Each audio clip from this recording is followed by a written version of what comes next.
बांग्लादेश, श्रीलंका, मालदीव, हिंद महासागर में चीन को काउंटर करने के लिए भारत को क्यों फूंक फूंक कर रखना होगा कदम। नई दिल्ली साल 2024 इतिहास में इस रूप में दर्ज किया जाएगा कि इस वर्ष भारत को अपनी सबसे करीबी सहयोगी शेख हसीना को इस्लामवादियों के नेतृत्व में सड़क पर हुए विरोध प्रदर्शन के कारण खोना पड़ा। साथ ही भारत में निर्वासन लेने का उनका सबसे बुरा सपना भी सच हो गया।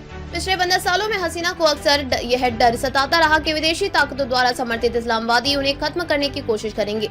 इस वजह से उन्हें एक बार फिर भारत में निर्वासन की तलाश करनी पड़ी। हालांकि हसीना के शासन के खिलाफ कुछ शिकायतें वास्तविक थी, लेकिन जिस तरह से उन्हें हटाया गया वह तख्ता पलट से कम नहीं था। इसने बांग्लादेश में भारत के हितों का बड़ा झटका दिया। बांग्लादेश में भारत की चुनौती भारत के सामने या बांग्लादेश में अपने हितों की रक्षा करने का एक कठिन कार्य है। वहीं भी ऐसे समय में जब म्यांमार में सत्तारूढ़ सैन्य जुटा तेजी से अपनी पकड़ खो रहा है, उभरता हुआ परिदृश्य भारत के पूर्वी पड़ोस को स्थिर बना रहा है। इससे क्षेत्र से बाहर की शक्तियों के लिए पैठ बनाना का रास्ता खुल रहा है। इसे लगातार भारतीय सरकारों ने भारत के प्रभाव क्षेत्र में अतिक्रमण के रूप में महसूस किया, जबकि भारत ने हिंद महासागर क्षेत्र में चीन की दीर्घकालिक योजनाओं का काउंटर बैलेंस करने के लिए समान विचारधारा वाले देश के साथ साझेदारी बनाई है। भारत ने अक्सर इस क्षेत्र में सबसे महत्वपूर्ण खिलाड़ी और शुद्ध सुरक्षा प्रदाता के रूप में अपनी प्रमुख भूमिका को बनाए रखना है। अंतरिम सरकार पर निर्भरता। बांग्लादेश में अनुकूल व्यवस्था के साथ भारत ने ऐसी परियोजनाएं शुरू की जो दोनों पक्षों के लिए जीत वाली स्थिति सुनिश्चित करती है।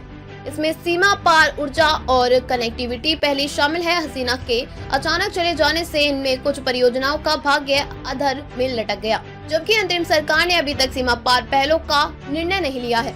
अंतरिम प्रशासन में भारत विरोधी और कट्टरपंथी तत्वों की मौजूदगी न केवल बांग्लादेश की सीमा से लगे राज्यों की सुरक्षा के लिए सिरदर्द है, बल्कि पिछले 15 वर्षों की उपलब्धियों के लिए जो भी जोखिम है। बांग्लादेश में समय से पहले चुनाव होना है, जिससे निर्वाचित प्रतिनिधि सत्ता में आएंगे।